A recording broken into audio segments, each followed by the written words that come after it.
Is anyone using a phone and a computer? No, I'm not. Okay, because it's My feeding phone's back. next to me, but let me just go ahead and shut it off to make Well, sure. just yeah, mute one of them, so that would help. Douglas is here. Hi, I Douglas. see. Uh-oh, I we read. just went down. We did? Mine, my control, my computer just went down. Can you Oh, still we hear can us? hear you. Oh I can no. still hear you. Okay. And we can't hear you, Douglas. I can read you in the chat box, but can't hear you. Oh, yeah. Chat box. Cool. But you can hear all right. I'm gonna just give a rundown real quick while Douglas is sorting it out. Glad everybody made it. Perfect. We had some really good discussions. You got some seasoned people here, Stacy, with as far as Absolutely. having been in the field for a while, but also having had experiences coaching in one way or the other that would lead them into areas that um, really enhance the discussions about ethics. The level of depth I think that we went into with some of them, and I'm just going to use the same experience or example that I've used on a couple of times. We were talking about how, for instance, to say no to something that you just didn't feel that was right. Oh, it was Paula Anderson. Was She was in the class, and she's a very assertive, um, middle-aged woman who doesn't mind telling somebody no. She's had that in her life. Right. You don't mess with Paula. And it dawned on me that just like in the recovery coach classes, we see people like that all the time during the sexual harassment module and during other ones where they say, I just tell that, no way, that's not going to happen. And then you've got the majority of people are unable to be so, clearly black and white, no, absolutely not. And so what we realized was not only is it good to understand so much about the ethics process, um, but that there's really got to be some emotional and mature, professional maturity that goes along with it. So that has to be focused on too. So that's just one example of how we realized, wow, this is a lot deeper than just learning what's ethical and what's not. Oh, absolutely. And I think that when we went into developing the ethics curriculum, at least the second edition of the ethics curriculum, we really wanted to focus on having all of those conversations and having the people who were participating kind of share both their perspectives, like the people who are clearly black and white, and then the people who are kind of like, well, sometimes I do this, sometimes I do that, just so that people could kind of see like how one simple thing could really kind of spiral into several other situations that could happen. And, I was just having a discussion with one of our directors that, as recovery coaching is starting to kind of become this position that people are starting to rely on, and even though it's a very new position, we have to be very steadfast in how we are and how we handle ourselves, because one wrong move could be detrimental to the whole position across the board. Right. You know what I mean? If we start taking advantage of those friendships, it could be very, have a negative effect on how people view recovery coaches. And we don't want that. We can't have that. We know how much the position is needed and how much how beneficial it can be if it's utilized in the appropriate way. And so, ethics is really one of those things where it wasn't like, okay, here's ethics and here's 12 hours of drilling into this is what ethics should be. It's really more of, let's talk about it, because you're going to be in those situations more often than not that you have to kind of deal with a gut reaction to something, and how are you going to react, and what are you going to think about when you do react, and what's going to go into, what factors are going to go into making those decisions. Yeah. Excellent Well, points. That was very eye-opening with this presentation that you provided for us. Yeah, I love that, seeing the picture, seeing the whole picture. Mhm. So I think, Yep. for So me, yeah, go ahead, Kevin, because I would love to hear like what other additional feedback you all had. yeah, let's go around the room and give a couple more minutes. Alicia, you want to start?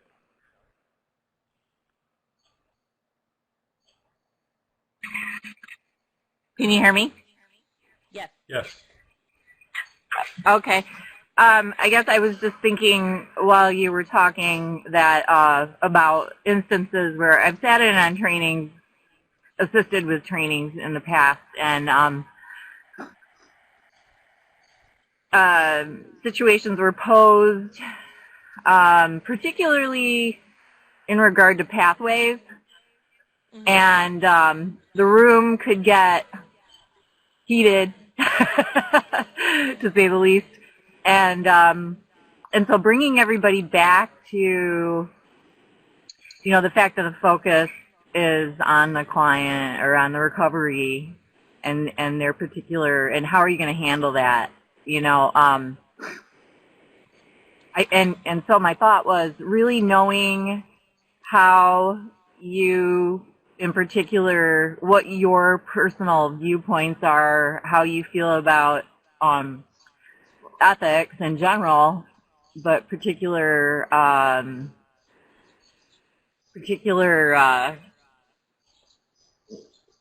you know, instances where ethics will come into play, and how are you going to handle that? Stacey, you were mentioning, the dialogue that we're not necessarily dictate and delivering, but we're opening up a dialogue, and just the huge value in that, of opening that dialogue and really bringing people to the place where they understand that, we all understand that, it really is so important and so integral to the process of how we're, using these tools, Mhm. if that makes any sense at all. Yes. I'm on No, my first cup of absolutely. coffee. No, that's okay. Sense. It does.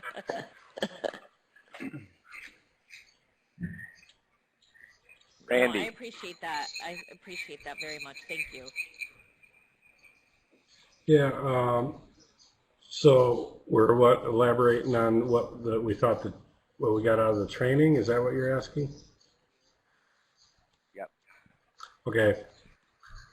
I thought it was very well set up and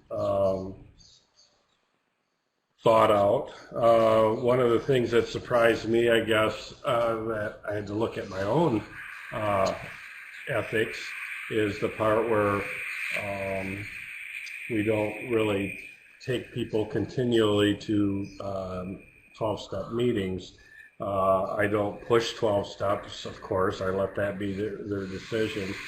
And it makes sense when I think about it. It was just something that I had to think about when you asked the question, do we take people to 12-step meetings? And everybody in the room said no, or we take them there, but we don't go in with them.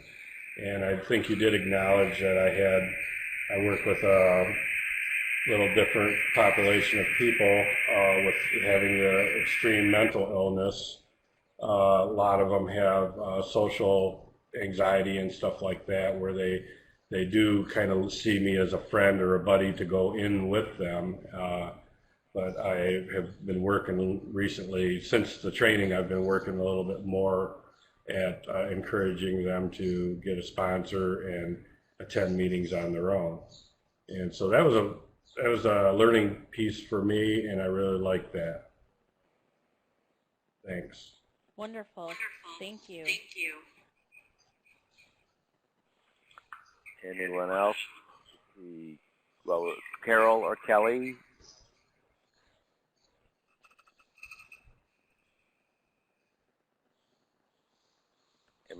Can you guys hear me now? I can hear you. Okay. All right. Well, Kevin, Douglas, can you hear me? hey, look, there he is.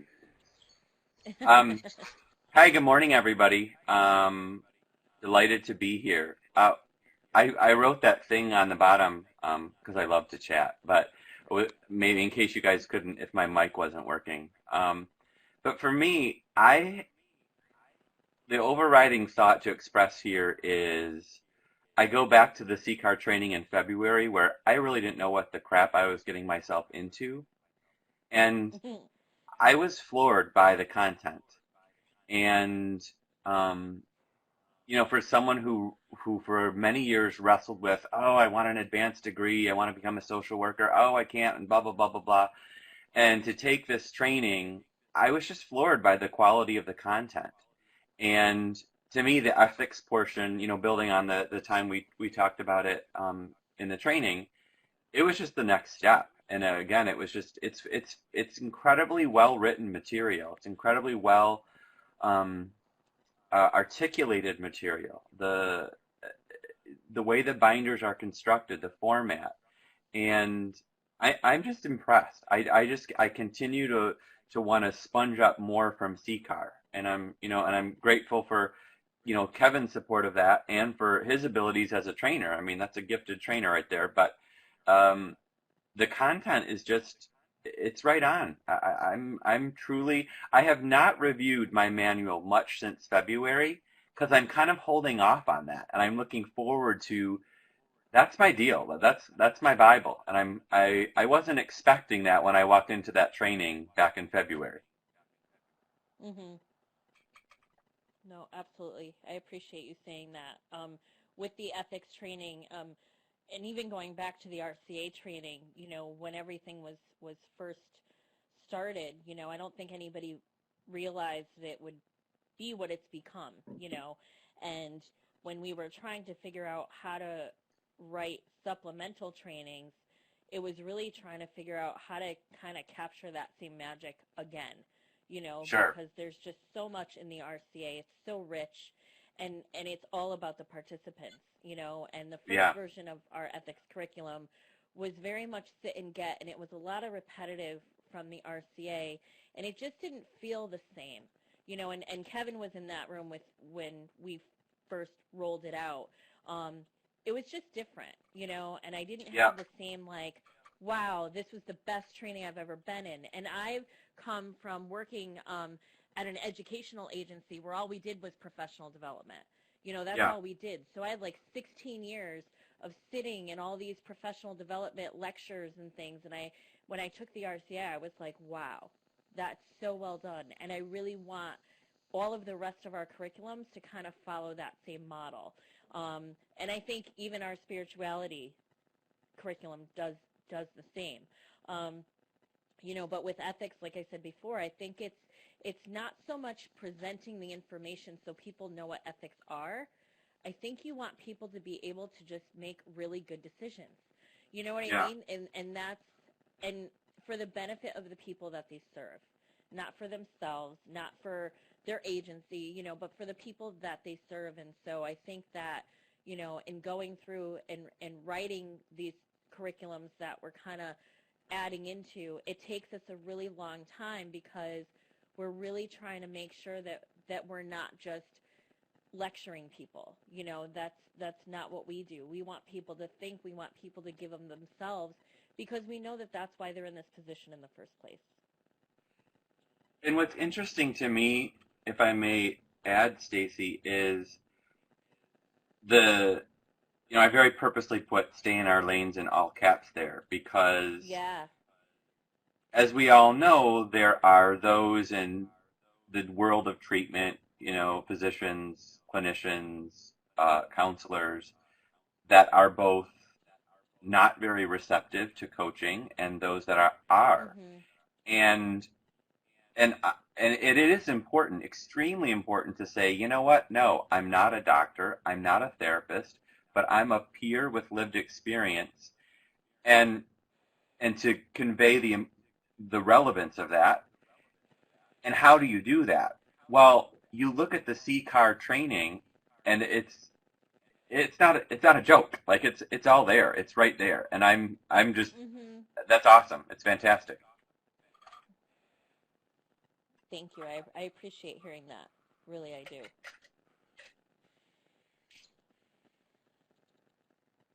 This the one thing to kind of expound on what something that Doug said is that we are peers.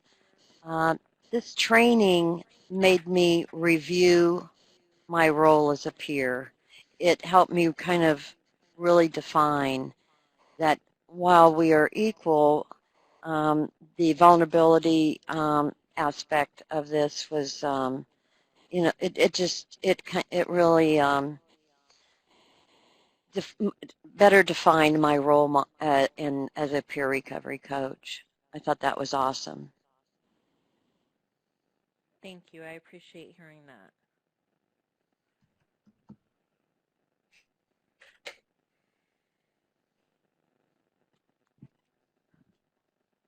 Does anyone have any other comments? Kevin, I don't know if you have anything to wrap yes, up. I think Kelly has something to say. Click on this, Oh, Kelly. perfect. She's getting her microphone on. Okay, Oh, there. Okay. yay. Hello. Great. I was trying to understand why I was talking, and I wasn't. And no one could hear you. Getting in there. A couple of things that really struck me. I had not really thought a whole lot about and paid attention to the how important these relationships are, that we connect with each other, that we support one another. Carol and I, obviously, we're from a very rural area, and it's easy for us to not be connected. And of course, understanding how important, making all our forums and all that kind of things are. But we kind of have to look at this whole process and what we learned in ethics, and we can see that we're going to have some adjusting that we may need to do, because both of us right away realized we were in a room full of what we would call professionals, people who are living, eating, breathing, doing this every day. Whereas we are volunteers, and we are in our own worlds, doing our own things, and then we had to start asking for examples, so that we could kind of get on the same page as everybody. And thank you, Carol, for doing that, as a matter of fact. And so, we can see that there's going to be some things that we'll probably are going to need to tweak and look at, as far as, because our geographic area is so large, and we're in a rural setting. I also really love the idea of recovery coaches having recovery coaches, so that we made sure that we were staying connected, and that really showed itself in the ethics department, because these decisions are so important, and they can affect long-term the success or not of the recovery coach movement. We really need one another for accountability, somebody to bounce things off from, challenge us, offer suggestions, because when we're caught up in our own heads, our own ways of doing things, a lot of times we don't even see it. We don't even realize what's happening. So we need each other to help us with that, and so that became really relevant in what I could see. And also the connection between ethics and all of our policies and procedures. Many of course, all of us organizations have our policies and procedures, or we're developing them. And, what does that have to do with ethics? How does that tie in? How do we make peace with maybe policies and procedures that are there, but, we're not too sure?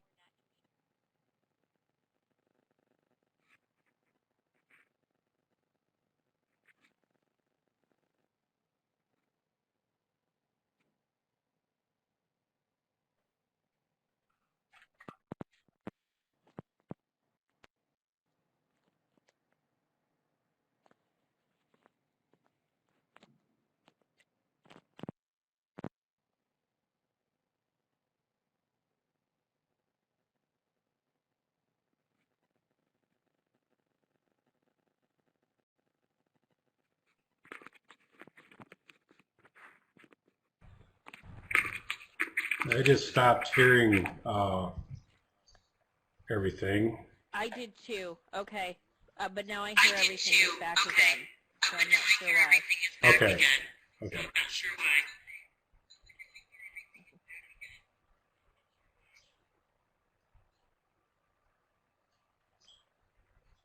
Actually, we just lost both of them off the grid.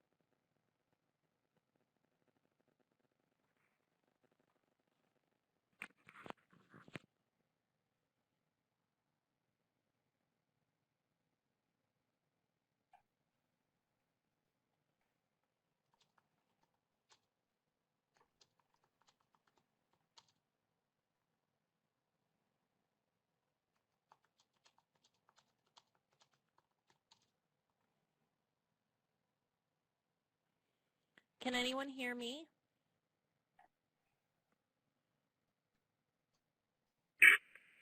I can hear you. Okay. That was me, Doug Stacy.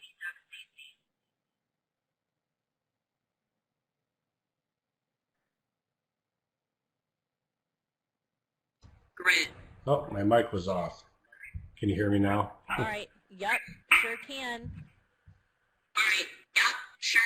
Okay.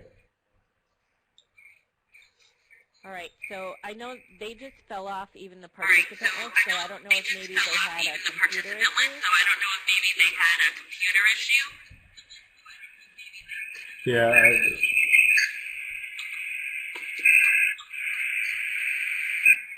Stacey, I'm getting a ton of feedback with you. Yeah, I'm not sure why. Let me see if I can. Is that better? Yep. Okay, perfect.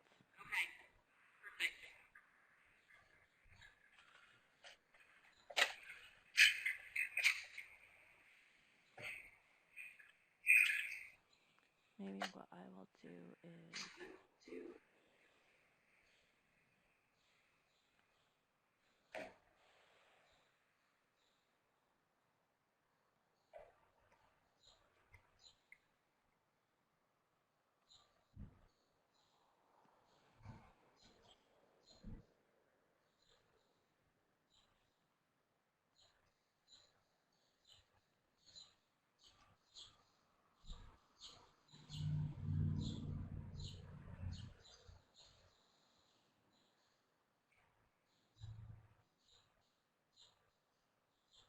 All right, I can't hear anybody right now. Can anybody hear me? I can hear you. This is Randy. Okay, hi Randy. I just heard you. Okay.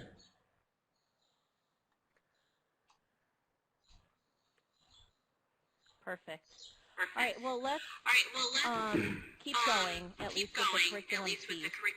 And then, like I said, I'm recording this anyway, so hopefully we can send links to Carol and Kelly. I'm not sure why it dropped off like that, but they haven't been able to log back in. So They are in a very rural area. So and I was up there a couple weeks ago, and it was tough getting a signal. Yeah. There isn't a number to call it. It's just through the web, Kevin. Let's see, Carol, maybe? No, maybe not. Oh, yeah, they're See back. their All right, hold on. See their names. Okay. Kevin, you still can't get your microphone to work?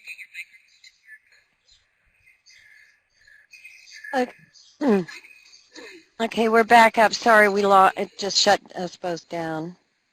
That's okay. That's fine.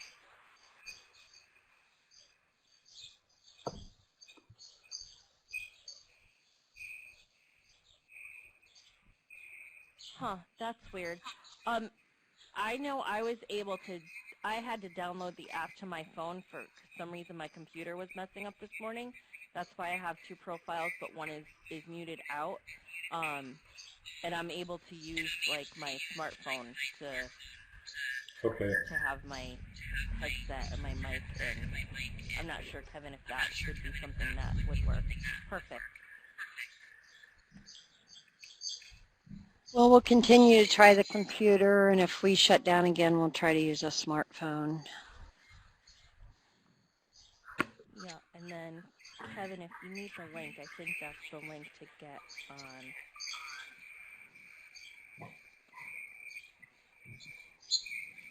When you get to the app. All right, so let me go through a little bit of the actual curriculum, and if we have to use the chat box to kind of go back and forth, here, let me make you a presenter, Kevin, so that hopefully we can hear you now. No. But let's kind of go through the curriculum and some things and see if we can at least get through some of it. You know, I know technology-wise we may have to deal with a little bit of shortcomings with volume and chatting and whatnot, but hopefully we can at least get through, and I just want to make sure that everybody's comfortable presenting. Obviously, Kevin is a very seasoned trainer, so, and also knowing that he had come to take our ethical considerations way back when we had first developed it, I really wanted to try to find a way to get you guys all the training. I know Michigan is big. You guys do a lot of trainings, and so this seemed like a really next step to kind of give you guys this other supplemental curriculum, is to get a few of you out here training this. But also making sure that we met your needs is wanting to know, you know, maybe how to do certain things or having those opportunities to have those questions answered. So we'll just move through and, you know, like I said, if there's anything and you can chime in through your mic, chime in. If not, use the chat box.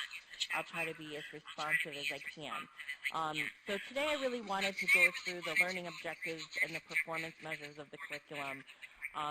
When I developed this, it was really looking at what do we want to have accomplished and how would we know that people were able to accomplish it. So there's actual performance measures written into it.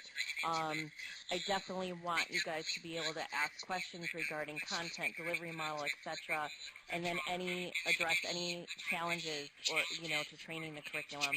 And then also go through and just a reminder of the logistics. As presenters, you know, the ordering the manuals and things such as that, which hopefully were outlined in the trainer's agreement, but if anybody had any additional questions. So obviously, these are the learning objectives for the ethics course. We left them kind of broad, you know, we're not like making them, you know, you need to know what ethics are and define them in a sentence and da-da-da-da, you know. We just really wanted people to understand the importance of ethics in the role of recovery coach. So we wanted people to learn what they are, understand why they're so important, know how to stay in your lane, because that's huge, understand the decision-making process, develop our own personal guidelines for making some ethical decisions, and apply our new learning to our work as recovery coaches. Any questions about any of that? No? No? Okay, No. perfect. I will move on. All right, so obviously in day one, there's the welcome and introductions, and again, the same model as we do with the RCA. We welcome everybody to the space, we introduce who we are, and we do that 2-minute autobiography going around the room. That's something that we feel is very important, getting an idea of who's in the room and what their motivation is for being there.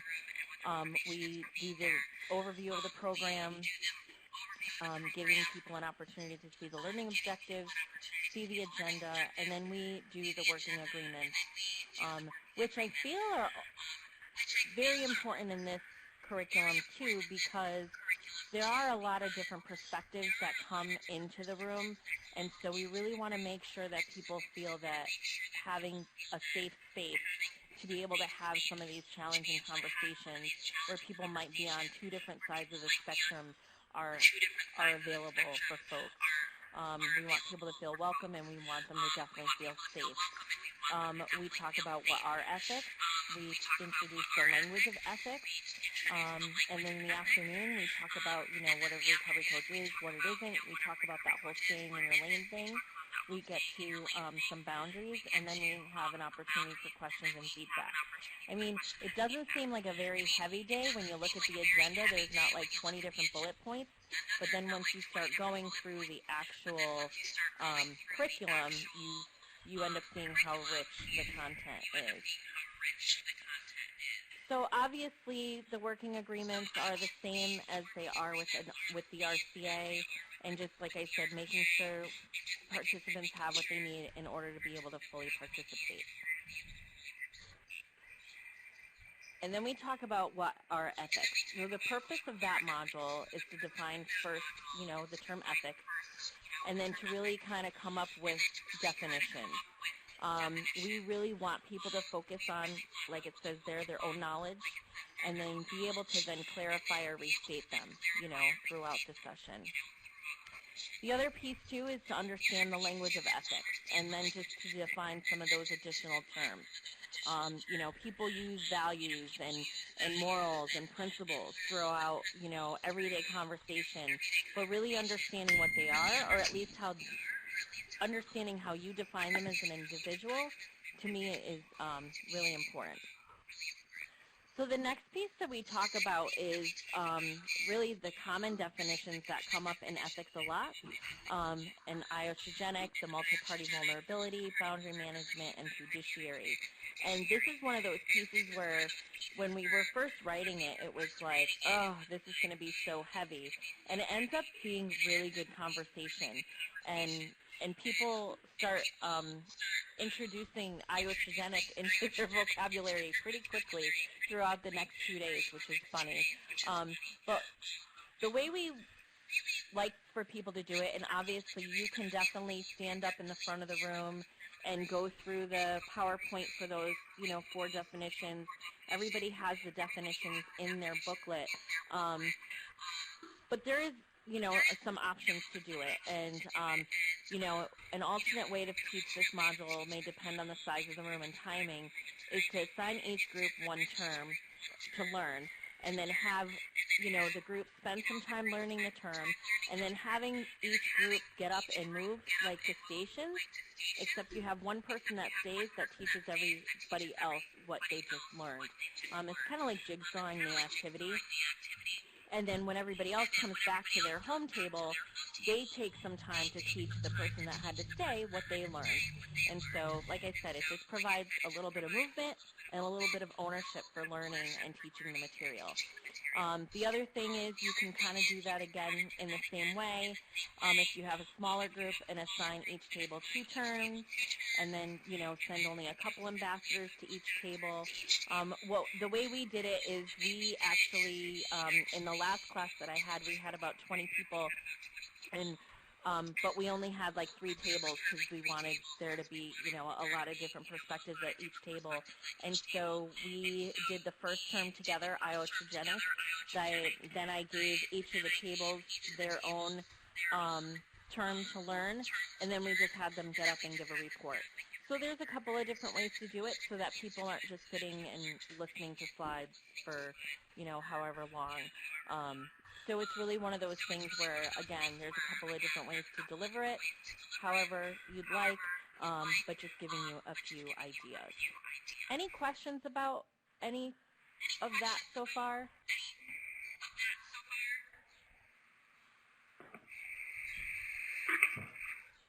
No? Okay. I was just going to say, Nope. take this. Are you able to hear me now, finally? Yes, Yeah. yes, I can hear you. Yes. All right. Good. Wonderful. It's all good. We kind of went through, just to tell you too, Stacy, that. Just to tell you too, Stacy, that. Hold on a minute. Just to tell you too, Stacy, that. Hold on a minute. Just to tell you too, Stacy, that. Okay, is that better? Sounds like a rap song. There It's you go. amazing. My now I can't hear you. Unmute my speakers. Okay, there we go. He's It back. was. I got a headset, a phone, a computer, and none of it's really jiving with each other. Um, Yep. I have the same thing here, so I feel your pain. okay. Yeah. So what we did initially when we started, probably the first third, maybe the first quarter of the training, I was going through it as if they were trainees and I was the trainer, and then I shifted, and we all just thought it was really good and beneficial for me to go along and read that with them what the trainer book says and what the trainer's going to do. And in some cases, we did like, what way do we think would be best to run this little Right. thing? Or you understand that here you have options. So as you're going along, I thought, well, it was pretty neat that we kind of made that shift. And, it still added, it added that other layer of intent, your motives, instead of just soaking in the ethics, which was really the intent. They're looking at how best to get this information into their head. So Right. presenting the options like you're doing, I didn't have that, you know what I mean, as far as the different ways to break out the groups and all that stuff. So this is good. And you're right, is it lotrogenic, whatever it was. Now I can't even remember it, and I was using it every day. So Yeah. that was good. Yeah, absolutely.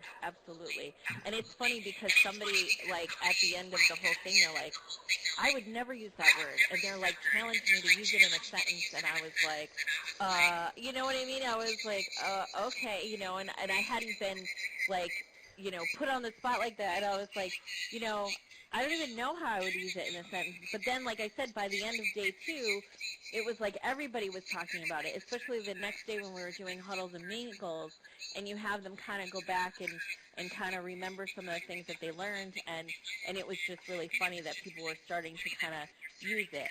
And granted, it's one of those things where if you don't hear it a lot, you may lose it and whatever. But what was really important to me was that people kind of understood all the different ways that ethics can feed into certain things, as far as, they're there all the time and you may not even realize it, and, our biggest thing as recovery coaches is that, we intend to do no harm, obviously, and even when we do the ouches in the middle of the class, it's always on the assumption that there wasn't the intent to do harm, so we would always hope that people are trying to, make sure that they're always acting in the best interest of their recovery and whatnot.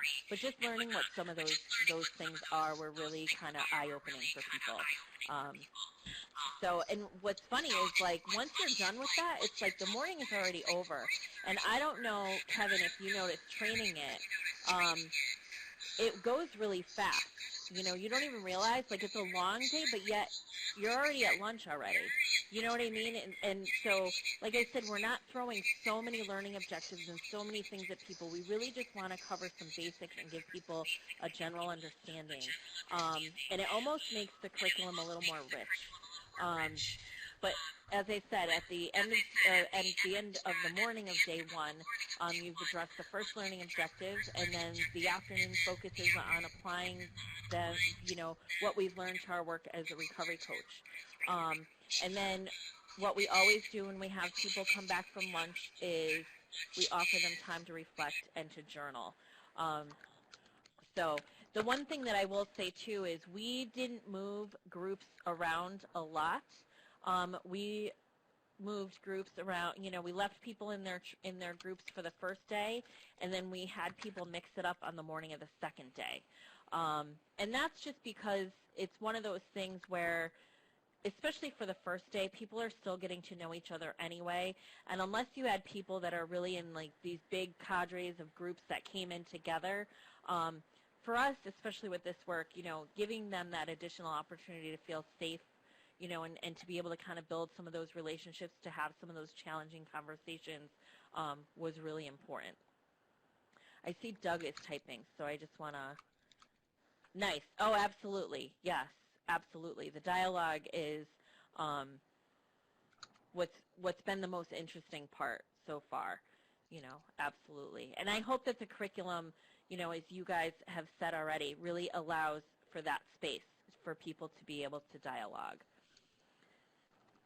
So then the next piece that we talk about are why are ethics so important? And the purpose of that is to really review how ethics are woven through the services provided by a recovery coach. And then we really focus on how to stay on our lane and how ethically important it is to stay in our lane as recovery coaches. And this is where we start to begin some of that dialogue about boundaries. It's amazing to me how, even though, we tried not to repeat completely like the whole big section from the RCA, but it was really important because I think when people come into this training, they almost kind of look at the staying in your lane, that whole concept, even more differently. It's even more like, oh, wow, that's why it's so important for us to make sure that we don't cross into this boundary and that boundary, and really why it's so important. And then what's really cool is that, the role plays and the boundaries. I don't know if you guys had as much fun with it, but people really have a lot of, they really push kind of the envelope a little bit with this, and we kind of want them to, because then when you go back and look at it, some of the things aren't really all that far off. You know what I mean? Like, these are things that could happen if somebody is not being a really good coach. And so having that opportunity to just kind of have a little bit of fun in such a very heavy, day is kind of what we wanted to have happen here. But again, really taking the time to sit there and think about what boundaries have been crossed and how it looks and what it may look like and what it may feel like when something just looks wrong. So any questions about that? Nope. No? Sounds All right. good. And then by the end of the day one, they've gotten through the first three objectives. They've learned what ethics are. They understand why ethics are important when performing the recovery coaching services. And hopefully they know a little bit better how to stay in their lane as a recovery coach. So as I said, it goes by pretty quickly. So the beginning of day two, again, our welcome and reviewing of the working agreements, making sure that people are still on board, negotiating if people need to add or take anything away. We review any outstanding items from the day before through huddles and mingles. And as I said, we rearrange the table groupings. And you can do that however you'd like, borrowing from the RCA, having people count off, using their birthdays or, favorite animal, number of siblings, however you'd like. But at this point, getting people kind of into some new groups to have some new conversations and to gather some new perspectives. So then we get into the core recovery values and ethical conduct. And it's really this module is really there to really look at that and to kind of demonstrate the connection to ethical conduct. And I think, when we started going through those, I know when I train it, it's, you go through the slides and they have it in their book, but it's really about trying to facilitate some of those conversations in between. People will kind of go through and talk about, they'll go through one and they'll be like, well, what does that really mean? Or what does it mean when you do this? Or what does it mean when you do that? And then all of a sudden, you could have like a really rich conversation, even though it's a very quick, PowerPoint kind of quick definition piece. And then the next piece with the ethical considerations is to really look at what it means to make ethical decisions. And so, again, it's just going through and kind of diving a little bit deeper, and really kind of thinking about, what is it, when we talk about, having that $20 bill on the floor, how is it to make that decision, and why are ethics important? Why are we even, talking about this? And just that one simple question really kind of drives people into so many more perspectives. We talked about somebody, had said, well, I was a cashier once, so I know if my drawer was off by $20, I would be, written up or in trouble and whatnot. And somebody else was like, well, if nobody saw it, I'm going to take, you know what I mean? You have some of those kind of honest conversations, and it really makes people kind of look at and really look at that, multi-party vulnerability and how many people might be affected by picking up a $20 bill off the floor, so it really Yeah, starts and to that look into that piece. we had that same exact discussion probably from the manual, but there was one person who said, I'm busy. That person dropped it. There's no way I'm going to find it. I'm keeping that. And then other people are like, oh, no, I'd give it to the service desk no matter what. So it was really good. I mean, the power of that conversation was that we were all extremely gut level honest on how we would approach it, which I think if you're telling us that that's what every class, if not, all classes experience, that's where the good stuff happens. Right, exactly. Like that's where the meat of this really comes into, and people have their own experiences and again, and I love the way Doug captured it. It really kind of goes back to some of the core things that we learned in the RCA.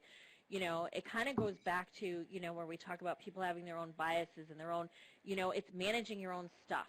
You know what I mean? So I go back to, if I see something on the floor and I, know now that a cashier could be written up if that's from their drawer and everything else, but I may not have known that before because it wasn't my experience, I may change the way I think about that or the decision-making process now. You know what I mean? So just having that richness of conversation, something as so simple as, it happens. We've all seen, the $5 bill on the floor. It doesn't have to be 20, but, there's always that kind of opportunity to make either a really good decision or a really bad decision. And this is kind of where some of that really starts coming into play within the curriculum. And, yeah, it's just really interesting.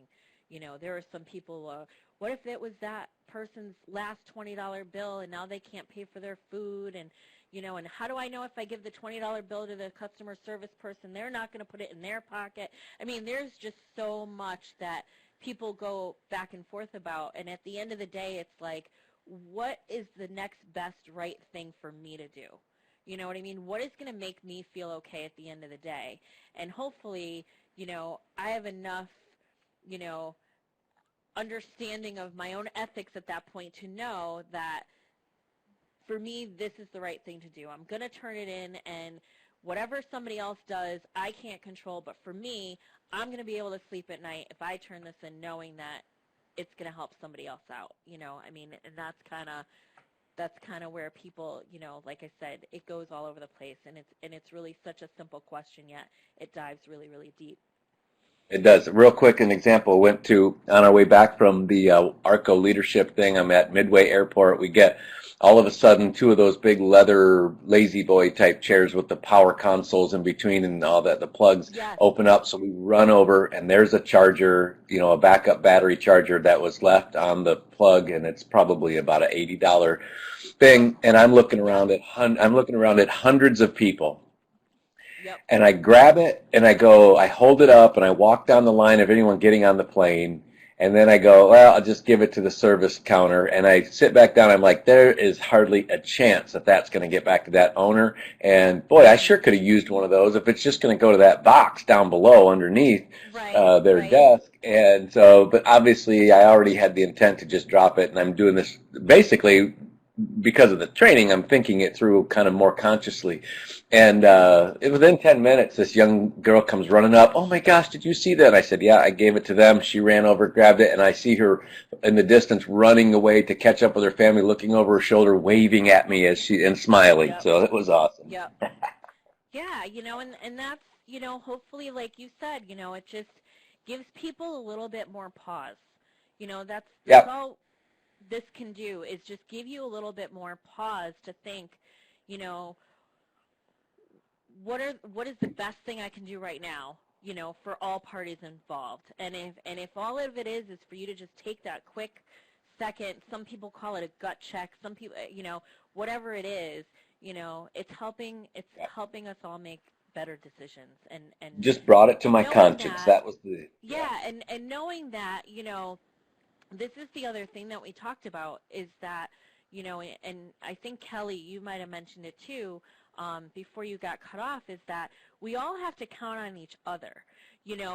I may not always make the best decisions because I'm human, and I'm flawed. And I'm going to sometimes make a decision, if I'm having a bad day or something, and I make a quick decision because I don't have time to do something, as long as I have somebody to come back to as a sounding board to be like, I did this, and now I'm wondering maybe I didn't do the right thing. Can you talk about this with me? I think as coaches, sometimes we're kind of flying solo a little bit, and I feel like we really need to kind of take that extra step to make sure that we have, other people that we can turn to when things don't, go the way we thought they did, to kind of talk about it, or to kind of say, you know what, I had to make this decision, and I think it was the right thing to do, but now I don't know, because I don't really know what my other options would be. And just knowing that somebody else's perspective might give you a different perspective is just so much, so great, and we have performance support meetings in our centers so that coaches can come in and kind of have that time to hash things out and talk about things that happened in the week, or this case or that case, and it's just really important, because we shouldn't expect to be perfect. We shouldn't expect ourselves to be held up to this, gold standard all the time. We're human, but at the same time, the ability to have that opportunity for feedback, and maybe next time I might do it a little bit differently, So Right. so we talk about that a lot too, Absolutely. So the next piece is, let me just move our slides along, really talks about decision making and the next few modules. We talk about wants versus needs, and it's really to help participants understand the difference between a want versus a need. And I know a lot of people don't need a lot of understanding, but I think, again, this is where the different perspectives come in. And then also, we know that as recovery coaches, we're dealing with people that are sometimes new in recovery, and so we need to demonstrate for them, as guides and mentors and role models, we want to help them understand and differentiate between wants and needs. So even, as coaches, we may think we have a really good grasp of, well, I know that I need to pay my mortgage every month, but I really want this new iPhone 605, whatever number they're on. You know what I mean? Like, I know I have a pretty good understanding of what I need to do and what I want to do. But would I be able to help somebody else differentiate? And so, a lot of people said in the class, like, wow, I would do this with the people I serve. I would I would definitely, have them kind of work through a worksheet like this to kind of figure out. Because then it also goes back to trying to also refocus, like, well, what do I need to work on? What are the biggest things that I need to do right now? And what are things that I want to do? And so this is just kind of one of those modules that kind of helps guide some of the work that we do. Again, decision making, the purpose of that is to help participants learn about decision making, and then the zones of the decision making, that was lifted from the actual ethical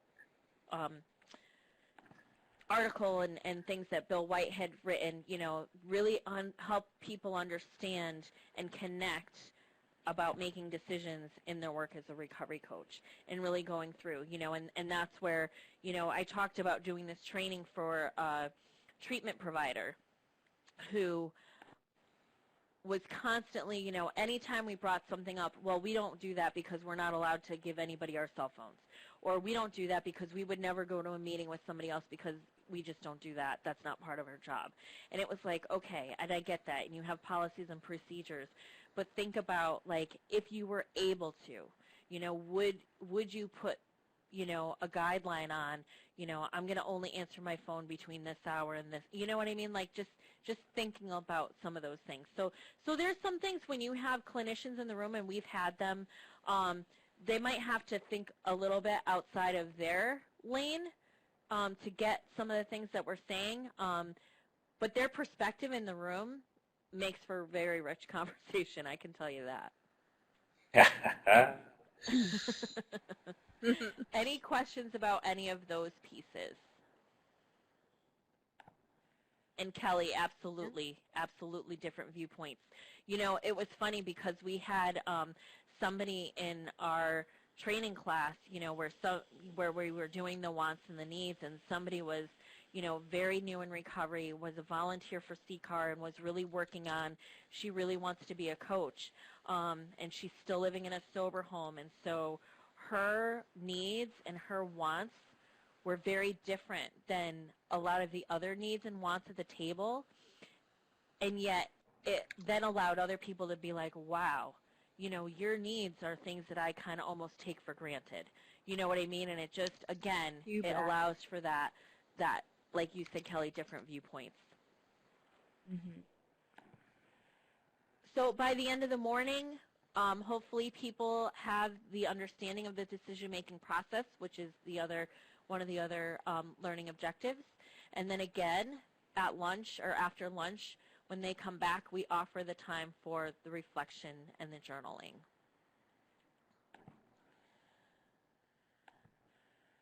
Why is this not moving forward? There we go.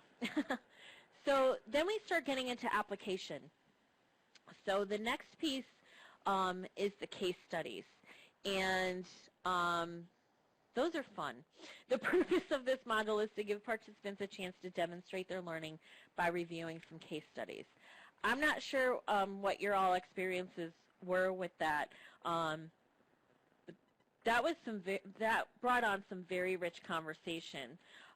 In case in point, the one about getting the phone call of the person who wanted the ride to the meeting, and then you show up there and that person's significant other is, you know, intoxicated or whatever, and now they want you to give them a ride and everything else, and, you know, and everybody else in the room, like, was very steadfast, you know, well, I would never put a person that's intoxicated in my car. I would never do that. It's just not going to happen. And then somebody said, well, what if they wanted to go to the meeting too? And then everybody changed. It was like, oh, then I might have them come in my car. Like, it was like all of a sudden it was like, no, absolutely not. They could get sick. There's a safety issue. I just wouldn't do it. And then as soon as it was turned to, well, what if, you know, maybe we could get that person to a meeting and kind of, you know, help them along, you know, the tide changed. It was like, well, you know, yeah, we could all three go to the meeting, and it was like, well, wait a second, what happened to the safety issue? Like, now it's not a concern, but you could see, like, how to just spin something, you know, that people all of a sudden saw a different perspective, and so, you know, just allowing for all that, instead of that whole black and white piece, we talk about it always being very gray. A lot of these things are always kind of in that field of grayness. The other piece that we found is when we had Phil and I train this together once, and the local donut shop, people were like already up in arms, like they're ready to call, you know, the Department of Children and Families. What do you mean these kids haven't eaten? And like very quick to like jump on, you know, oh my goodness, that's you know, and it was like, well, wait a second, let's tease this out a little bit. What about this? What about that? You know, and just looking at, again, those different perspectives. So I'm not sure if you guys have anything to say about this piece at all. Well, we just we did break out in that group and do our thing, and it really comes, you know, it always goes down to, well, it depends, and so it brought up some good discussions, but again, that's like who said it earlier? Coaches having a coach. Was that Kelly or Carol? Kelly, Carol and Kelly. Yes. Yes.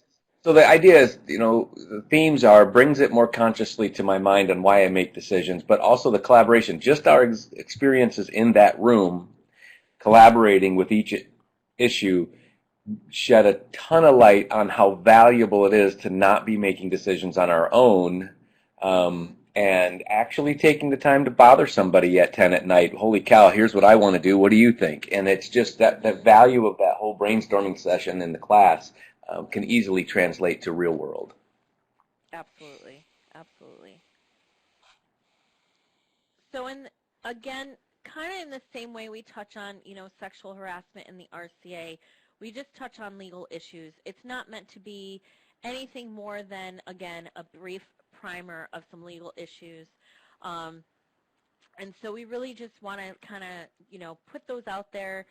In Connecticut, our recovery coaches are not mandatory reporters, but at the same time, if you work for an agency where just being an employee of that agency makes you a mandatory reporter, that's just one of those things that it is what it is. And then, we had a huge conversation about that too, because then it was like, well, if you see that something's going on, even though you're not a mandatory reporter,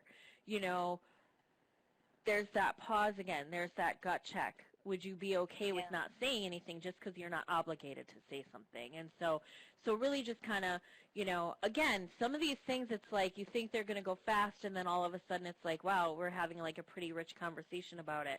But it all goes back to really, again, the different perspectives that are coming at it, and really looking at what is the next best thing that I can do for the person that I'm serving, the next best decision I can make.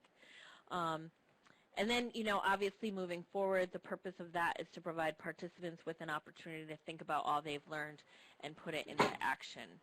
At the end of the day, we give people the code of conduct, because we really want to give people that opportunity, again, to kind of put the learning into action, to really apply it to their role, and developing their own code of ethics. And hopefully people are able to see CCAR, they kind of look at, well, what are CCAR's code of ethics or code of conduct? And we put those in there for people to see.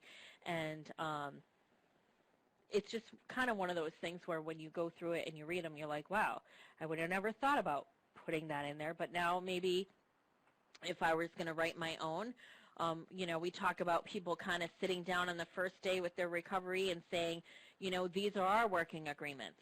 Well, as a coach, what would be in your code of ethics? What would be in your code of conduct? What would you want your recovery coaches to know about you? What would you want them to know that they can count on you to do?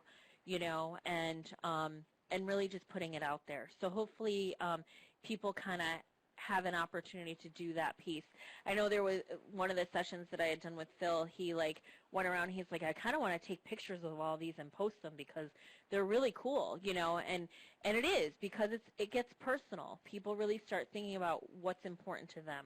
And I don't know, I just think people really take that to heart. And on the personal decision-making process, please take a few minutes to write down. We don't need to do it now, but it was really good for us to all share what we wrote, because people had completely different motives and completely different governing, guiding principles. All good. Obviously, people weren't sitting at the table sharing, weak or ineffective or unethical things. It was really, really good to see that. As a group, I couldn't believe how many, oh, I never thought of that. Oh, I never thought of that. That went through my head quite a few times. So that was really beneficial. We did not write we didn't end up writing the code of ethics there. We bugged out, and then everybody said, we're writing our own. I'm not going to put anyone on the spot to see if they've done that. My assumption is, to be a good trainer, you will have done that, and that's, what that is. But right. No, absolutely. And we kind of left it open, we gave them the opportunity. If they wanted to share, they could. They didn't have to share their own thing. As I said, we had somebody who's very new in recovery, still living at a recovery home, and still really working on a lot of things. And she wanted to share hers. You know what I mean? Like, she was so happy and proud of herself and everything else, as she should be, and so it gives people that opportunity too, but then again, there are some people that, this is my own personal and I don't want to, and so we leave it, very open, as far as that goes. And I think, all of our curriculum kind of has that. We don't say, as we say you should state this and this and this and this, but obviously, hopefully you're interjecting your own personal trainer style and things as you're going through. We want, these are the things that you definitely want to touch on. But in the middle of this conversation, if somebody has a question, and you can have that, teachable moment, absolutely, And so by the end of the day, too, they've addressed the 2 remaining learning objectives. So, Kevin, what you were just talking about is developing those guidelines for making ethical decisions. It is. It's like, what factors will you now consider when something hits you? And it may just be just a couple of things that you can ask yourself, like, who does it harm if I do one thing or the other? How many people does it affect? Or, you can go through and kind of give yourself those, when you're going to take that pause to make that decision that we're hoping people will begin to make, what are the things that are going to come into your head? And hopefully it's simple. Hopefully, like I said, it's just 1 or 2 sentences, or a couple of questions. It's not something where I know in the original training there was like this big, huge grid and checklist, and it was so cumbersome. I don't think anybody would have sat down to consider filling out a report before they had to make a decision.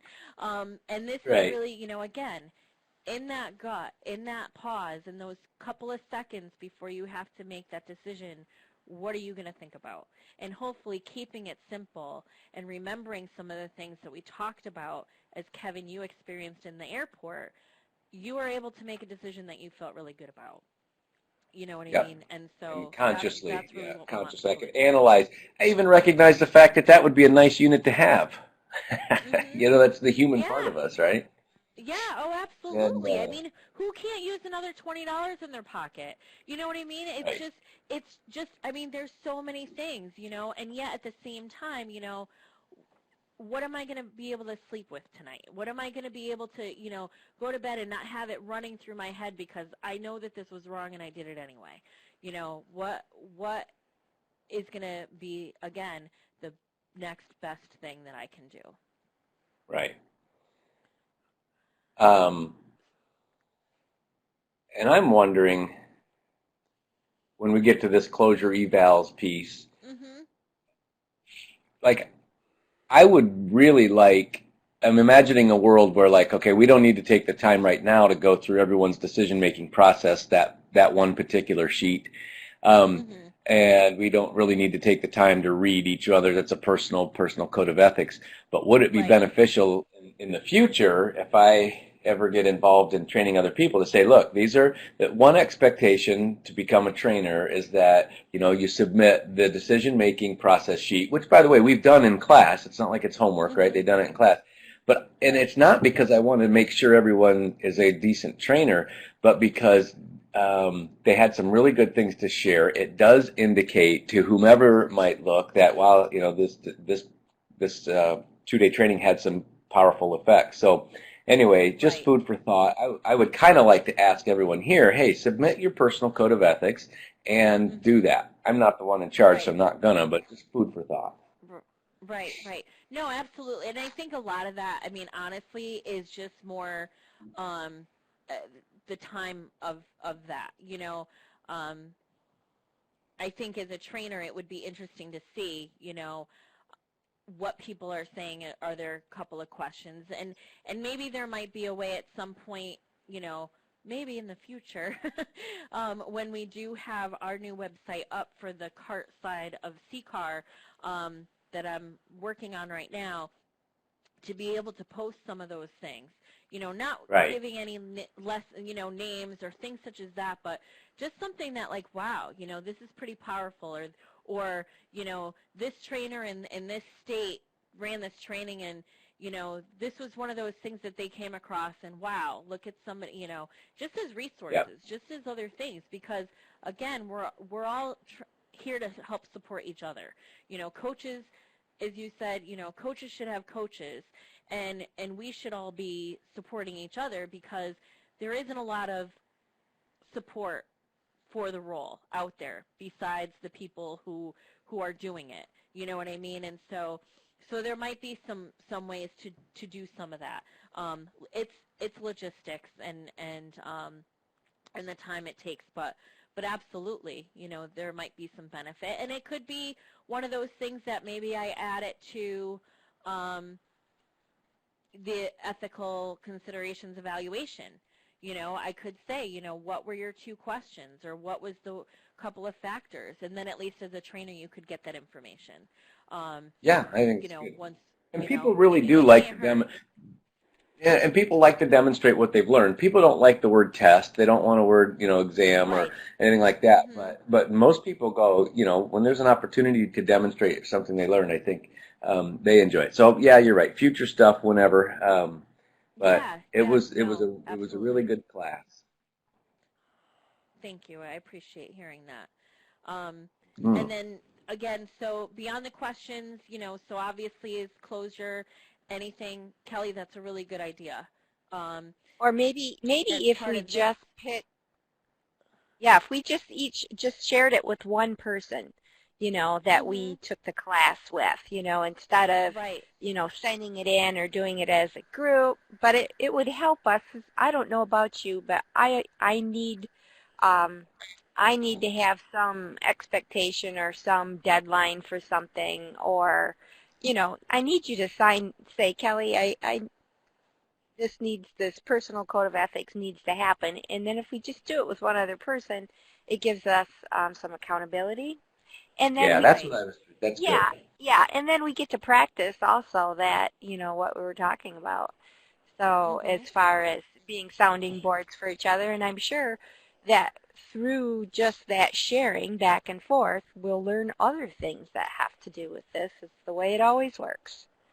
Yeah, no, absolutely. I mean, and as trainers, it's harder for us at CCAR because we get people from all over the country to come to our trainings. But if you guys are doing Right. trainings where people are kind of within the same geographic area, Mhm. you could say, there's 10 people in the room. Why don't you guys kind of, find somebody that you worked with over the last 2 days that you might not mind having a conversation in a couple of weeks, and make an appointment to talk to each other about your personal code of ethics. Maybe that's how you develop that additional sounding board, for when you need to make that gut check or think, wow, I don't know if I made the right decision. Maybe that person can be that person for you. You know what I mean? Knowing that. You bet. And also we're learning how to train this, and who better to learn with than somebody who's trying to accomplish the same thing. You're Yes. both on the same page, at least have gotten the same training and have understood the same things. Right. The same thing. Absolutely. Absolutely. And I think, that comes back to, as I stated, I worked for an educational agency for so long, and it was all professional development for teachers because they have to maintain, a certain number of hours every 5 years in order to be recertified as teachers and things. So when I came into this and came from the certification side of things, I was a big proponent of, continuing education, and continued professional development, and really making sure that people have those opportunities. And they may not need to be formal as going to a training or sitting on a webinar, but I think that, everybody could use those opportunities to continue to learn and improve, and so even if it is, like I said, partnering up with somebody and saying, hey, let's meet in a month and see where we're at and see what we're doing and see how we did and whatnot, and then continuing that, because that just helps us, and it also kind of helps us not only get better at our craft, but it shows a commitment to learning. It shows a commitment to improvement, and I think that that's really one of those things that, we really need to do, is especially as, sometimes there isn't a lot out there for coaches to continue to learn. You know what I mean? Like we have, just these few curriculums and that's it. And so we're trying to make more opportunities for people. That's why we have our webinar training series. It's why we're trying to develop, some more things, and but also trying to develop things where people don't have to always come to Connecticut to get it. Because we understand that that's kind of a burden sometimes too.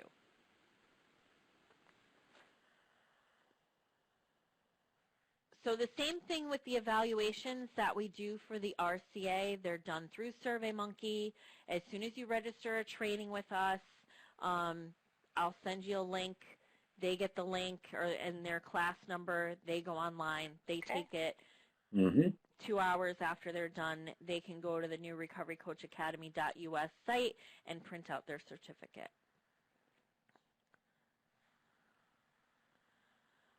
The other piece too, I know in the end of the RCA where we have everybody kind of go around the room and write something about everybody in the room, we kind of put a couple of different options out there to kind of do the same kind of thing.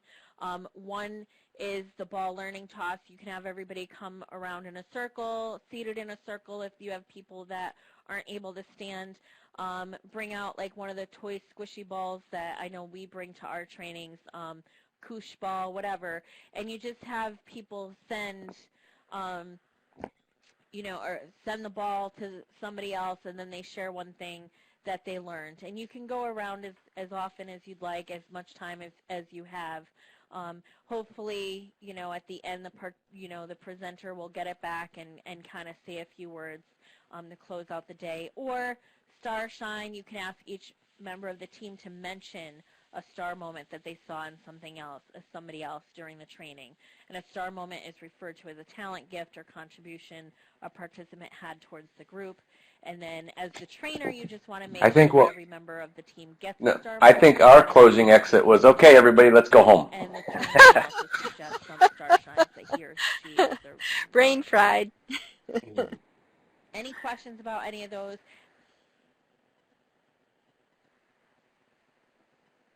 Yeah. No, I know. I'm telling you, it really, well, especially you guys were wearing two hats as you were going through the training. And for us, when we do the TOT, we're able to do it after. So it's like, we can kind of do that kind of official closure and then kind of bring the TOTs back to kind of, okay, now let's talk about the day. So, so I can definitely appreciate that. And like I said, there are two. The curriculum goes yeah, you touch on, you don't realize the deep stuff that you're going to touch on, and none of us ever knows, another story or an example somebody's going to share that all of a sudden it reminds you or takes you back to an experience that was similar that you don't have time to. We're not there for therapy, so we're not going to, go in and open up all of those wounds and hurts, but, our brain does go there sometimes, and it takes a lot out of you. Sure. Well, and I want to say thank you for letting us do the two hats at once. And really, I intended to go, yep, let's run through it as if, and then I realized everybody in the room is really quite capable of both. Yeah, so absolutely. that part, and it actually enhanced me personally as a trainer because everybody coming at it from both perspectives, really helped that collaborative learning as a trainer thing, which is what you're going to duplicate afterwards when you do the TOT afterwards. So it was the same kind of thing. So that being said, I'm anxious to do one where it's all individuals looking to get the hours, and to see that dynamic because it's going to be a little different. I think our first one is going to be put on by Douglas. That is, if Douglas, you type in your chat thing that you feel confident. Yeah. Oh, there you are. Yeah. So we're excited and ready. We're just gonna, take it a step at a time.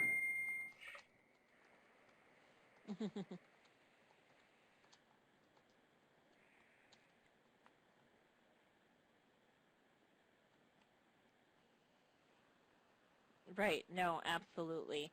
And then what I'll do is I will be, Carol, thank you. I'll be sending individual certificates after today's session for the TOT piece. But what I'll do for the ethics piece, so you guys get your standard CCAR ethics certificate, is I'll send you all a link to evaluate the training that Kevin did. You know what I mean? The actual CCAR one, so that you can have the experience of going to the, going through the SurveyMonkey ethics eval, and then also being directed to that end page where we tell people about the how to print their certificate. So I'll go into that a little bit. And we've been kind of running, well, I've been running ragged. I'm not sure people know that. I'm the only one that kind of runs this part of CCAR. So um, when we started doing the SurveyMonkey and doing the certificates, I would email everybody certificates after the fact. And so I was literally sending out a personalized email to every single person and hand typing those in once everybody did their SurveyMonkeys, which was taking I can't even tell you a ridiculous amount of time, especially then when people weren't able to get their certificates. It would either go into a spam folder or a junk folder because either my email wasn't recognized or the PDF made it seem like it was spam. And it was just taking up a real lot of time. And I know people still have difficulties understanding where in SurveyMonkey they're supposed to go. I try to make it very detailed in the book, you know, that you type in www.surveymonkey.com/r/RCA, the 3 digits or the 4 digits or ETH for ethics, whatever it is. And yet, you know, so I get that. So I know that there's already a learning curve with that. But then when people were not getting their certificates because they were falling through the cracks or because they were going back and taking surveys from like 3 months ago and then I have to open up, you know, it was just a lot. So we developed and we had somebody develop a program, exactly, develop a program so that it would automatically take all of the information from SurveyMonkey, generate a certificate, and make it available through a website. So it's just the only thing that I can say and that I've had to deal with on my end a little bit too, again, another learning curve, is that it's not automatic. Because there are so many surveys that are taking all the time in SurveyMonkey, if we had it generate like every 5 minutes, it's just too much data being dumped from the websites to, you know, too much information for the two sites to communicate with each other. So every 2 hours, our website pulls from SurveyMonkey all of the data, all of the new data, and plugs it into this little program where basically people get directed to www.recoverycoachacademy.us. They can go to that website, type in their email address, and in 2 hours, you know what I mean? Like it takes 2 hours, they're able to pull up their certificate. Now, for anybody who's taking a training as of February of this year, that's been the model. What's really cool about it is that in 6 months from now, if they lost their certificate or maybe they lost their email, they lost it in a move, they need it for a job, this, that, and the other thing, now they're getting certified, they can't find their certificates, they can go back to that recoverycoachacademy.us, put in their email address, and their certificate will be there. Also, if they've taken the RCA and then they've taken ethics and they've taken spirituality, any certificate that they've gotten through that website will be there. They just have to click on the one that they need. So it's kind of a newer thing. We've been doing it for about 6 months. It's working. To me, it's working really well. Again, I still have the phone calls. People are asking, you know, where's my certificate? I didn't get it emailed, so I'm redirecting them. At the end of the SurveyMonkey certificate, we do bring them to a web page that explains the new process, but not everybody reads it, and I know that. So so I still get some emails, and I just kind of, you know, I'll go to the website, find their certificate, send it back and say, hey, it's here, click on this PDF, and also anytime you need to go back and reprint it, you can go to this main website and do that.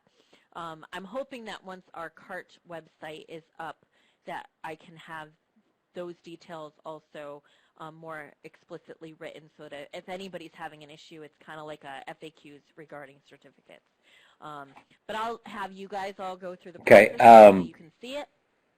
Well, let's say Randy gets called by an agency in the Flint area, wants to do a training, so he I can help him do all this so we don't bog you down with all this if it's similar to CCAR stuff, but we would go to the website, we would order the manuals. How much are they, by the way? Okay, so we ordered the manuals, then we fill out the registration form, enter into the PDF, and send that to you. Two steps, right? Okay. The ethics manuals are $30 a piece. Mm-hmm. That is correct. Yep, 2 steps. So you order the manuals, you fill out the form. Then as soon as I get the manuals and the form so that I know like when you need them and when the training is so I can put it into my database, I generate a number for your class. And so I send that to you in an email, thanks, I got your order. I just processed your manual order. It'll be there by or, whatever. And then I put in there, here's your evaluation link for your class. And then the link is in there. And then I also give you your class number because the participants need to put that in when they're doing their evaluation. So when they go to do their evaluation now, it'll say, when did you take the class, what month, what year, and what's your training class number. And basically, SurveyMonkey uses all that to generate the information that goes onto the certificate. So, and what's cool about that is that then if somebody says to me, oh, I don't, I need the details, I don't remember this or that or whatever. But And I just had the 2 class people. We did a recovery right coach back to the summit database and say, put on. oh, You might have that was gotten an so-and-so's email, I class, think you here's did, from the Bill Morrison information, asking for here's what you need. registered coaches in Michigan. And so in Kalamazoo, they put one together. We had like 30 people show up. It was really cool. And 2 of those individuals from the last class hit me up. I never got my certificate. I'm like, check your spam. Here's the number. Let's try to this before we bug Stacy. So, so by the way, that go ahead. Right. Bye. Thank you. Right. Right. Yep. Yeah, but now Bye-bye. they don't need to do. Oh, no, that's all right. I was just saying goodbye, Kelly. Have a wonderful weekend. Absolutely. Absolutely. So as far as the advance, we like to have 2 weeks. Sometimes I know people may not know their numbers, but if you can at least let me know that you're planning one, I can put it into the database, and then, if you can let me know as soon as possible how many you'll need, just because it takes a few days for the manuals to ship. My printer is really good at getting things there quickly. However, the more people that are last minute, the harder it is for them to meet deadlines. And so the more advance notice that I have, the better. Also, as Kevin knows too, if I know that people are planning trainings, I will, if somebody reaches out to me and says, hey, I really want to take this training, but I live in Michigan and I want to know, who's doing one or whatever. Okay. The more in advance that I have that information that you have one coming up, I will forward that person to you. All right, well, that's good stuff. You have one. I do that with Kevin all the time.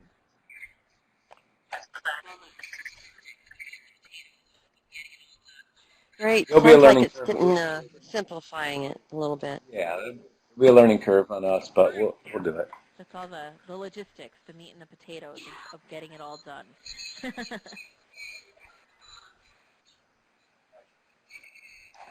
Yeah, trying to. Yeah, oh yeah, absolutely. And then the other piece too is that as we're working to kind of, so everything is right now under CCAR's umbrella, and then we have this new umbrella that we announced a few months ago called CART. It's the Center for Addiction Recovery Training.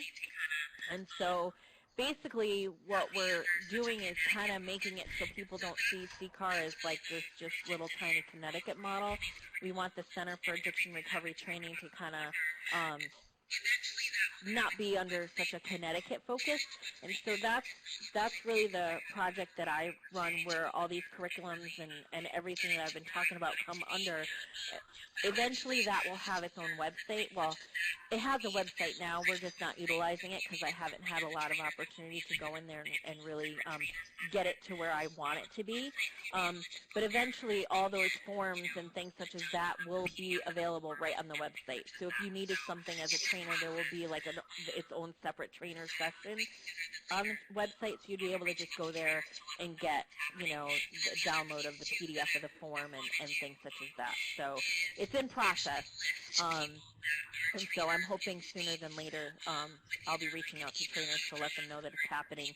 And then the other piece, too, that I want to do is actually list people that are trainers in states with either like an email address, or if people want to phone it, whatever their choice is. I'm not going to post anybody's information without their permission. This will all go out in an email to trainers so that I can list people. And then this way, instead of, people asking me, like, well, hey, I want a training in Michigan, as I've discussed with Kevin before too, I don't know the geographics and the distribution of Michigan. So if somebody says that they want something in Michigan, I send them all of Michigan. And I know Michigan's a big place, as I said to Connecticut. We don't have that problem here. Anybody can kind of get to anywhere pretty quickly here in little old Connecticut. But if I put in, a trainer's name and their city, then somebody can kind of pinpoint, a trainer that they want to target because they're within a half hour or things such as that. So I want to eventually do that sort of directory because it'll help you all out, because then people will be able to know that that's where they can go to get training, and we'll go from there. Carol, I'm going to be sending out an email. I'm in the middle, and Phil and I are working together. There's a lot of things that we're trying to roll out because CART is now happening, and that will go in an email to trainers. And what I'll probably do is I'll just probably put together like a Google Docs form that'll basically the other thing is, the certificates are very, very important, but one of the things that I've found as a trainer is getting the feedback, not for like, hey, this is so great, but that's where I learn where maybe our weak areas or something, that we didn't get across. In other words, it's the opportunity for me to learn, how to do things better. In a past training, we hadn't received that information, and I totally get it now. Sounds like you have, you're an air traffic controller and all your planes are in the air. Yeah, so with this new ethics training, is there going to be that same opportunity that we would get the information feedback? Yes, pretty much.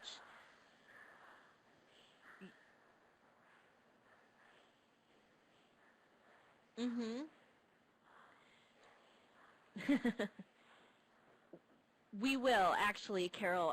The same person who wrote the program for the website is the same person that I have tasked with to get me an evaluation summary from SurveyMonkey, so that it can be more of an automatic process. What I used to have to do is kind of go in, download all the data, format it, get it ready, and send it to folks. So again, it was something that was taking an awful huge chunk of time. And again, also like you said too, what's the pertinent information that you want? Because I can tell you, in going through and doing that, very rarely did I ever find, that all the excellent said anything other than, anything lower than very good or good. You know what I mean? Right. I think that's, that's some of the beauty of the CCAR curriculums, So it's almost some of that, the personal narrative feedback that's really important. Right. Not that you rated very well, or not that the survey met the learning or the training met the learning objectives, but as a trainer, what were some things that people maybe felt were missing, or the trainer feedback, the things that were really pointed on how you guys were doing. So I am working with him on that. And so it is something that's in process, I can tell you. I actually just had a meeting because it's taking him a little bit longer, because there is so much data, and trying to figure out a good format to get it to folks. But it is something that once it's up and running, it would be retroactive. so I'm hoping that I could even say to trainers too, now that you have your course number, you could go to that website and go right there and put in your course number and get your feedback. That's what I would like to have happen, because I know not everybody cares, and so I don't want to kind of keep emailing somebody if they're never going to look at it, but for those of you who want it, you'd be able to have that tool. So it is. And my wife, Well, I just definitely something that, wanted to thank you. You know, it's like we said when we started recovery coaching, we're building this plane as we're flying it, and so yeah, so I totally understand and appreciate that you're looking at all aspects and to give us more tools and opportunities. And I want to thank you. You did a great job on this. Yeah, it's good.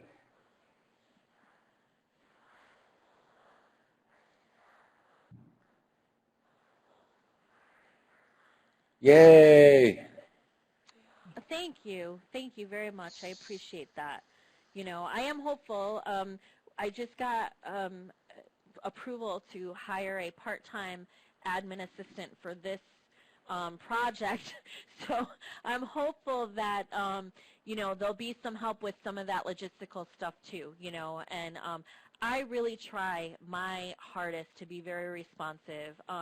You know, you guys are only as good as the support we provide too, you know, and so I really try my very hardest to make sure that I answer emails. Oh, thanks, Doug. That I answer emails on time, and that I, you know, I return phone calls. You know, I try to do my best at that, and so, you know, unfortunately, some of the big picture items that we want to look at get stalled a little bit, because there is so much to managing this project and managing the trainings. And you know, we just hit that we've trained over 10,000 coaches. So when you think about those numbers and all those certificates and things such as that, I mean, you know, it's a ton, and we wouldn't be here where we are if trainers like you all weren't out there doing what you do either, you know. So I mean, we're all in this together, and so I appreciate the feedback. I appreciate when people, you know, say, hey, you know, I really need this. You know, I try to do my best to do that. And it, you know, like I said, when this first started in 2009, and it was just 5 little sessions, you know, here in Connecticut, I don't think anybody dreamed That's what I wondered. where it is right now. I saw that. I'm like, wow, reached 1,000? Holy cow. Database, and I think just the other day, I gave out a code of 1109. That means that there's 1,100 trainings registered in my database since day one. Yeah, so that's, yeah. So, but then the sheer numbers of it and managing it is just like, okay, wow, you know, and so some of it is how can we do it better, you know, and again, flying the plane or building the plane while we're flying it is how some of this goes. So, you know, one of the pieces that they did all along was the paper evaluations, and then somebody had to sit and type them up and send them back.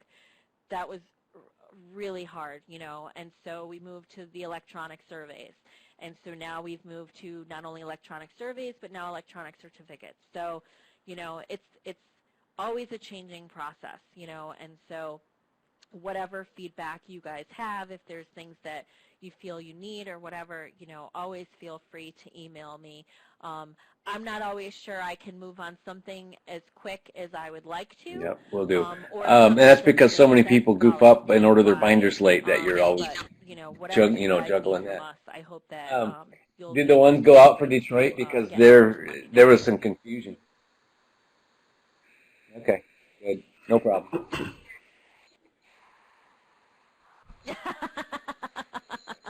Well, that was, yeah. They did. They're supposed to be there today. Yeah. Right, so, keeping tabs on everything. And so, yeah, that was Tiffany from Glaxy had never done the process. So anyway, we got that worked out. But one other thing I wonder is that sometimes trainers pop up we don't know about. So here you got us 8 or 9, however many were in that room. We're all sharing the love. If it's in Randy's area, Kelly's area, you know, we're going to share the love and say, go seek them out. Nobody's trying to hoard all the business, but is it possible for you to ever detect that somebody is, you know, taking the training from Michigan and say, hey, there's a cohort of trainers you may want to be introduced to, at least so we know they're there, And it's really more about unification.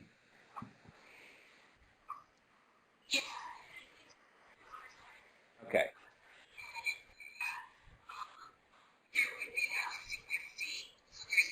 Well, I think that's, yeah, and I think that's what I want to try to do with the CART website, Kevin, is so that there would be that listing by state so that you would all see, and then also, like I said, just the distribution in a state, only because, for me, like I Right. said, I don't Well, send always them. know, if somebody says, well, I'm in Lansing and I Yep. need, trainers Right, around because that that's, area, I yeah, have and to that's really pull worked up out a well map for and us try to anyway, figure because that out, gives and me an I don't always opportunity to have the meet time new to do people. that, But and so yeah, sometimes I take might, the load off and just send them yeah, send them our my way. We're information, certainly tell me, does not this scare the you? Can you tell me, you know what I formal, mean? Because I know you have a good you cohort out know, there. dubbed leader or whatever in the trainings of CCAR, but we certainly have all those connections. So that'll work out well. But I just want to make sure these folks, right, because some of these folks are investing out of their own, and then so we want to make sure that we steer people their way as quick as possible. That's really not your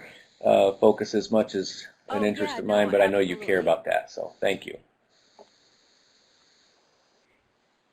Right.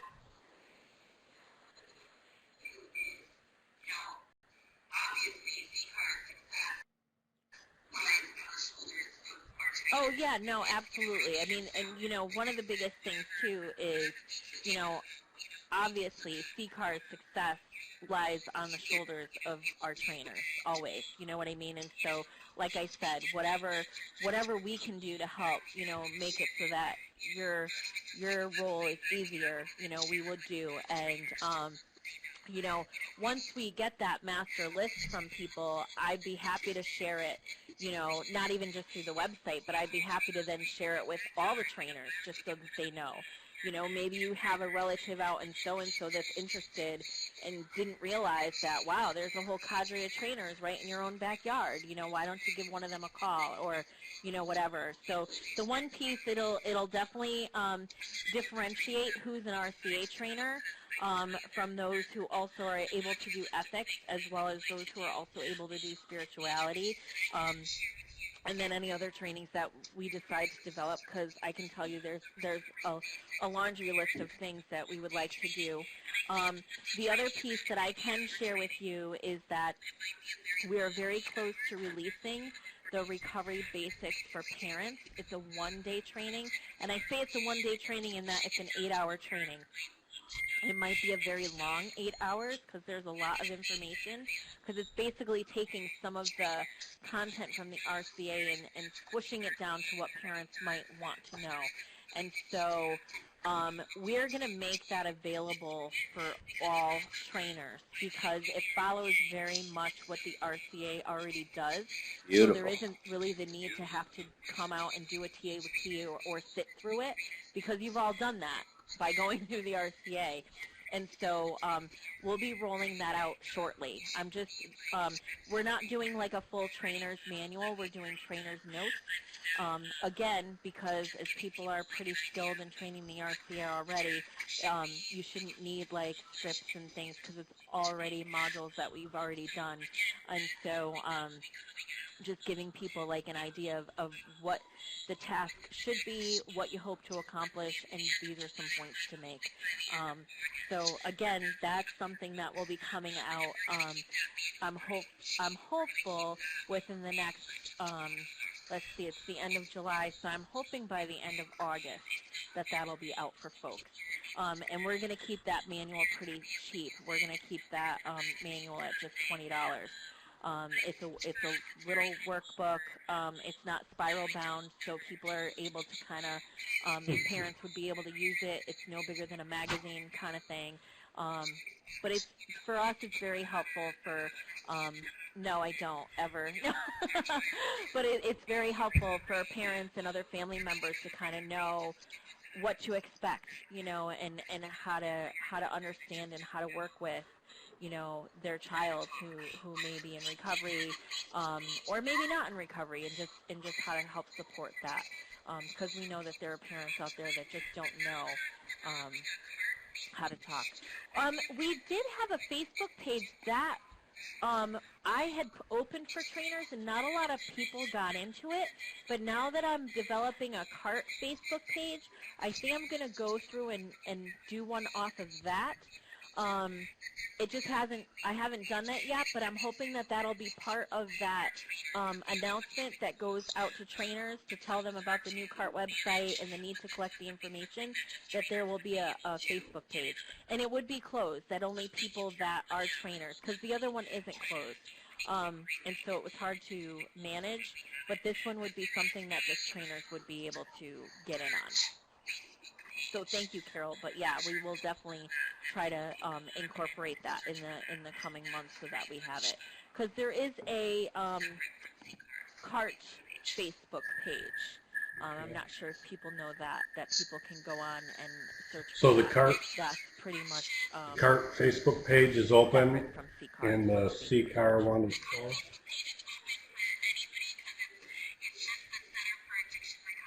Any other questions? The CART Facebook page is open for anybody because it's just the Center for Addiction Recovery Training. So there's a page that you can like. I think there's also one that's CART at CCAR that I had to create in order to create the business CART page. So those are both on there. I'm slow to posting because it just started, but I'm trying to get some mechanisms in place so that it posts pretty regularly. But like when Phil did his all recovery meeting the other day, I posted that on the page. I did have a question. You know, grab the link and On listen the to that. someone's approached me about doing the So training in that's Flint. out there. I'm actually on vacation. I'm going out of town this next whole week, so I agreed to go talk with them like that first week in August. And I was full of questions. A lot of them have been answered by Kevin and you already. But I just know other things are going to pop up on the procedure of setting up my first training. So I know, Kevin, you'll probably be at my disposal to ask questions. I'll be available in any way, shape, or form you need. Yep. All right. What do you suggest? I just kind of like wing it here and go on my own and figure it out, or? Pardon? Stacy? I missed it. Yeah, absolutely. Me too, Randy. Even if you get to the point.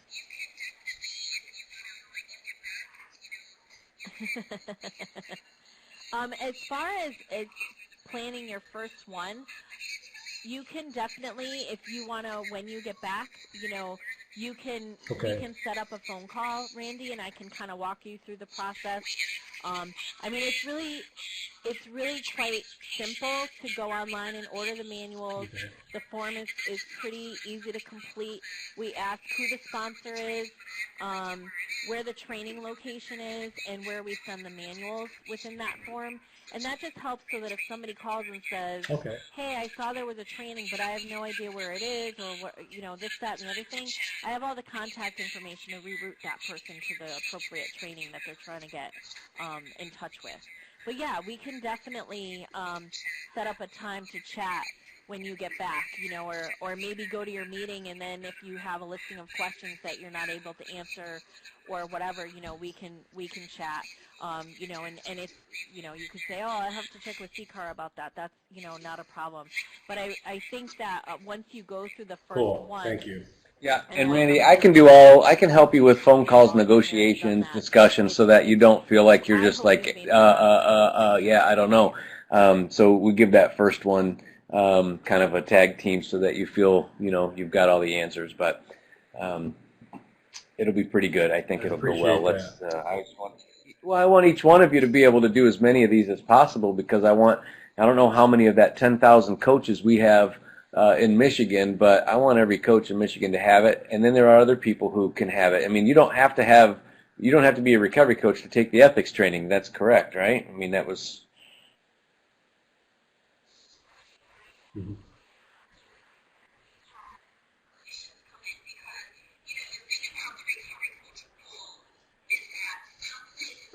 Right, absolutely. And honestly, like I said, we've had clinicians come in, because, you know, the thing about the recovery coach role is that some places don't even know how to implement it. You know what I mean? So by them sending, you know, treatment providers sending folks to the RCA and to the ethics training, then they understand how to utilize a position that may be existing in their agency that they're not really utilizing to the fullest of its potential, you know? And so we've had some folks come just so they can understand it, because there's so much that a recovery coach can do, and the ways that a recovery coach can connect with a recovery is very different, you know. And so we hope that people are working in partnership, you know, together to help somebody, that there's a team of people, you know, if somebody needs a counselor or a therapist or, you know, medication and things, that a recovery coach is an equal part of that team, you know, to be able to do what they do really well. But I think as far as the ethics piece goes, a lot of times what's happening is coaches are being, you know, for these agencies that already have coaches, they're going through the typical clinician ethics training and what agencies are doing with their clinicians. And we know that this is a very different role. And I think that as coaches, because there is that less hierarchy between us and the people that we serve, you know, we have, as I said, there's more gray area. You know, there's more pitfalls that we can fall into, you know, and so we have to be really vigilant. And so I think that, you know, reminding people that this is really geared toward It's coaches, like, I mean, we share a lot more of our story than a clinician would. They don't. And it just is beneficial. It took a while, I think, in my agency for them to understand that. Why are you telling them that? You know, sort of thing.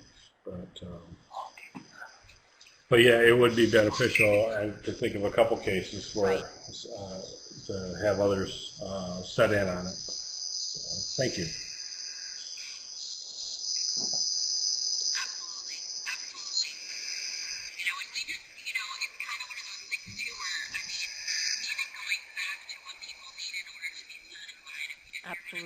Absolutely. You know, and we just, you know, it's kind of one of those things too where, I mean, even going back to what people need in order to be certified, if you're going to go that route as a marketing pitch, you know, too, everybody needs ethics ongoing, you know, for certifications and things. So it's not just getting that first, I'm not sure what your hours are in Michigan, that first core 46 hours or 50 or 60 or whatever it is, that there's ethics that are supposed to be ongoing in most people who are in this profession, recovery coach and otherwise. And so because this meets, I have to ring off at 11 to make another call. There's really the possibility that anything else you need from that me, or just so that they can get those ethics credits. So we just need to send in our money and registration. Good. No, that's okay. We can wrap this up unless anybody has anything else.